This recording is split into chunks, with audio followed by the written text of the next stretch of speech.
Party को बदनाम करना, ये पूरा का पूरा शराब घोटाला आम आदमी पार्टी को और उसके नेताओं को बदनाम करना है।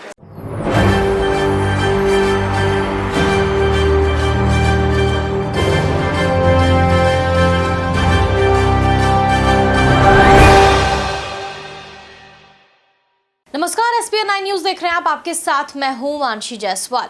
मनीष सिसोदिया जेल से बाहर कब आएंगे, ये लगातार सवाल किया जा रहा है। लगातार उनकी जमानत याचिका खारिज की जा रही है। सुप्रीम कोर्ट का दरवाजा उनकी तरफ से खटखटाया जा चुका है। अब कहा जा रहा है कि सुप्रीम कोर्ट के चीफ जस्टिस DY चंद्रचूड़ यहां पर कोई बड़ा ऐलान करने वाले हैं मनीष सिसोदिया को लेकर। लगातार उनकी जमानत याचिका खारिज की जा रही है। आम आदमी पार्टी ये आरोप लगा रही है कि ED CBI का दुरुपयोग करके मनीष सिसोदिया को फंसाने की कोशिश की जा रही है। इसके अलावा आम आदमी पार्टी के ऐसे कई बड़े नेता हैं जिन पर जो है वो शिकंजा कसा जा रहा है ED CBI द्वारा। यानी कि मोदी सरकार जानबूझकर ED CBI का दुरुपयोग करके आम आदमी पार्टी के नेताओं को फंसाने की कोशिश कर रही है, झूठी चार्जशीट पेश कर रही है। और यही वजह है कि कोर्ट लगातार मनीष सिसोदिया की जमानत याचिका खारिज करता जा रहा है। तो अब क्या ये माना जाए कि ED CBI जिस तरीके से यहाँ पर खुले तौर पर जो है बातें कहती हुई नजर आ रही है। चार्जशीट में मनीष सिसोदिया का नाम आता है, संजय सिंह का नाम आता है और कई ऐसे आम आदमी पार्टी के नेता हैं उनका भी नाम शामिल होता है, चाहे वो राघव चड्ढा हो, चाहे वो खुद अरविंद केजरीवाल हो। अब कहा जाता है कि अरविंद केजरीवाल की भी गिरफ्तारी किसी भी समय हो सकती है। 42 लाख की संपत्ति जब्त की है और आरोप लगा है बीजेपी की तरफ से कि इसकी संपत्ति वैल्यू करोड़ों में है। आप लोगों ने देखा कि कल ED ने शाम को ये सारे चैनलों में चलवाया कि मनीष सिसोदिया की 52 करोड़ की 52 करोड़ की संपत्ति जब्त की गई, 52 करोड़ की संपत्ति, जबकि जो संपत्ति जब्त की गई वो केवल 2 फ्लैट हैं जो कि 2018 के पहले के हैं, जबकि एक्साइज पॉलिसी आई नहीं थी। उसका कोई लेना देना नहीं है। 1 नंबर में डिक्लेयर्ड है, इनकम टैक्स में डिक्लेयर्ड है, उनके इलेक्शन एफिडेविट में डिक्लेयर्ड है। एक फ्लैट उन्होंने 2004 या 5 में खरीदा था 5 लाख रुपए का, एक फ्लैट उन्होंने 2018 में खरीदा था 65 लाख रुपए का और 11 लाख रुपए उनके बैंक अकाउंट में। बस ये है टोटल। इसका दूर दूर तक शराब घोटाले, कथित शराब घोटाले से तो कल इससे कोई लेना देना नहीं है किसी घोटाले से। तो इसका मतलब ये साफ साफ कि कोई घोटाला नहीं हुआ। हम 1 साल से कह रहे हैं कोई घोटाला नहीं हुआ। जानबूझ के जबरदस्ती केवल और केवल प्रधानमंत्री जी से दिल्ली की आम आदमी पार्टी संभल नहीं रही।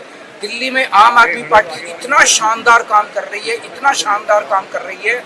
उनका एक ही मकसद है, किसी भी तरह से आम आदमी पार्टी के कामों को रोकना, आम आदमी पार्टी के कामों में अड़चन पैदा करना, तरह तरह से CBI से, ED से, पुलिस से, और वो आम आदमी पार्टी को बदनाम करना। ये पूरा का पूरा शराब घोटाला आम आदमी पार्टी को और उसके नेताओं को बदनाम करना है।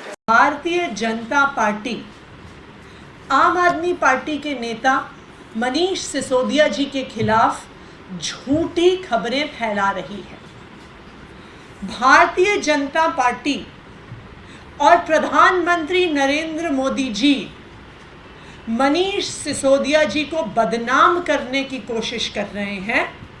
उन्होंने कल शाम से ट्विटर पर, फेसबुक पर, टीवी चैनलों पर ये खबर प्लांट कराई कि ED ने, इन्फोर्समेंट डायरेक्टोरेट ने मनीष सिसोदिया जी और उनकी पत्नी की करोड़ों की संपत्ति जब्त करी है और अटैच करी है।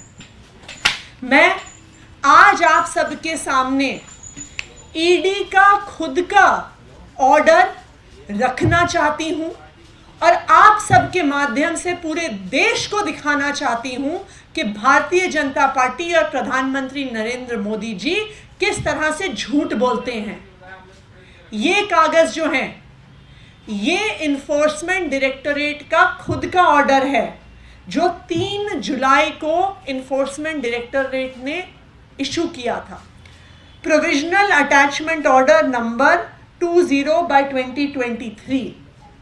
इस अटैचमेंट ऑर्डर के तहत वो खुद अपने कागजों में इन्फोर्समेंट डायरेक्टोरेट बता रही है, उसने पूरी डिटेल्स दी हैं कि एक्साइज पॉलिसी के इन्वेस्टिगेशन में इस ऑर्डर में उसके अंत पे एक एनेक्स्चर है जिसमें लिखा हुआ है शेड्यूल ऑफ प्रॉपर्टीज अटैच्ड, जिसमें अलग अलग व्यक्तियों की जो प्रॉपर्टी, जो बैंक अकाउंट्स अटैच हुए हैं, उसकी डिटेल्स दी गई हैं।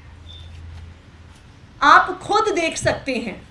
सबसे पहले नंबर पर मनीष सिसोदिया जी, उनकी एक प्रॉपर्टी जो वसुंधरा गाजियाबाद में है, जिसके बारे में ईडी खुद कह रही है कि उसकी कुल कीमत 5,07,600 रुपये है, 5,07,600 रुपीज़। और ईडी के ऑर्डर में ये खुद लिखा हुआ है कि मनीष सिसोदिया जी ने ये प्रॉपर्टी 2005 में खरीदी, यानी 18 साल पहले खरीदा हुआ ये उनका फ्लैट है जो ईडी ने अटैच किया है। दूसरा, ईडी के खुद के डॉक्यूमेंट के अगले पन्ने पर दूसरी प्रॉपर्टी जो अटैच की है मनीष सिसोदिया जी के पत्नी के नाम पे एक मयूर विहार में फ्लैट है, जो ईडी के कागज खुद बता रहे हैं कि वो सिर्फ और सिर्फ उसकी वैल्यू मार्केट की 65 लाख रुपए है और वो 2018 में खरीदा गया है, यानी 5 साल पहले। हम ईडी के ही डॉक्यूमेंट में जब आगे देखते हैं तो जहां पे उन्होंने बैंक अकाउंट की डिटेल्स दी हैं, तो ये कहा है कि मनीष सिसोदिया जी का एक ही बैंक अकाउंट है बैंक ऑफ बड़ौदा में, जिसमें कुल मिलाकर 11,49,000 रुपये हैं। और ये मैं आपको बता दूं कि ये जो बैंक अकाउंट है ये मनीष सिसोदिया जी की सैलरी का अकाउंट है, जहां पे उन्हें विधायक होने के नाते हर महीने सैलरी आती है और जो पैसा उनके बैंक अकाउंट में है ये उनकी सैलरी का पैसा है। तो अगर हम ईडी के खुद के अटैचमेंट ऑर्डर को देखें और खुद उसका हिसाब किताब लगाएं तो कुल मिला के 81,49,738 रुपये, यानी मात्र 81 लाख की प्रॉपर्टी मनीष सिसोदिया जी की अटैच की है और ये ईडी के कागजात खुद बता रहे हैं। ये ऐसे पैसे हैं, ऐसी प्रॉपर्टी है जो मनीष सिसोदिया जी ने अपनी मेहनत की कमाई से बनाई है। 2005 में मनीष सिसोदिया जी एक पत्रकार थे। अपनी उस कमाई के पैसे से अपने परिवार के रहने के लिए उन्होंने घर लिया। 2005 में 18 साल पहले, उनके राजनीति में आने के पहले। बताए भारतीय जनता पार्टी कि वो कैसे कह रहे हैं कि करोड़ों रुपए मनीष सिसोदिया जी ने लिकर पॉलिसी में, एक्साइज पॉलिसी में बनाए, जबकि ईडी खुद बता रही है कि वो मकान 2005 में खरीदा हुआ। मनीष सिसोदिया जी का दूसरा मकान जो खुद उनकी सेविंग से, उनकी तनख्वाह के पैसे से, जर्नलिस्ट के तौर पे, विधायक के तौर पे मयूर विहार में खरीदा गया, 2018 में खरीदा गया। बताएं भारतीय जनता पार्टी कि वो कैसे कह रही है कि इस एक्साइज पॉलिसी के बनने से 4 साल पहले खरीदा गया एक छोटा सा फ्लैट एक्साइज पॉलिसी की कमाई से कैसे बना है।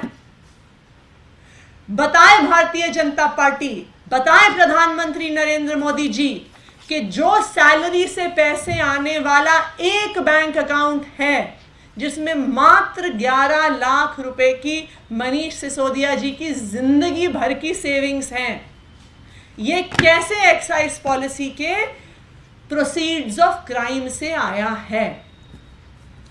भारतीय जनता पार्टी के झूठ का, प्रधानमंत्री नरेंद्र मोदी जी के झूठ का खुद ईडी के ऑर्डर ने पर्दा फाश कर दिया है। क्योंकि लगातार ईडी सीबीआई उनके खिलाफ सबूत यहां पर इकट्ठे कर रही है और जानबूझकर ईडी सीबीआई जो है अरविंद केजरीवाल को फंसाने की कोशिश कर रही है। यानी कि मोदी सरकार, प्रधानमंत्री नरेंद्र मोदी अरविंद केजरीवाल से डर गए हैं। यही वजह है कि 2024 के लोकसभा चुनाव से पहले ये षड्यंत्र आम आदमी पार्टी के खिलाफ रचा जा रहा है। आम आदमी पार्टी लगातार दिल्ली में अच्छे काम कर रही है और इन अच्छे कामों पर पानी डालने के लिए, मुद्दों से भटकाने के लिए भारतीय जनता पार्टी ये षड्यंत्र रच रही है। आम आदमी पार्टी साफ तौर पर ये गंभीर आरोप लगा रहे हैं। इन सभी मुद्दों पर आप क्या सोचते हैं हमें कमेंट करके जरूर बताएं। देश और दुनिया की तमाम बड़ी खबरों के लिए देखते रहिए SPN 9 न्यूज।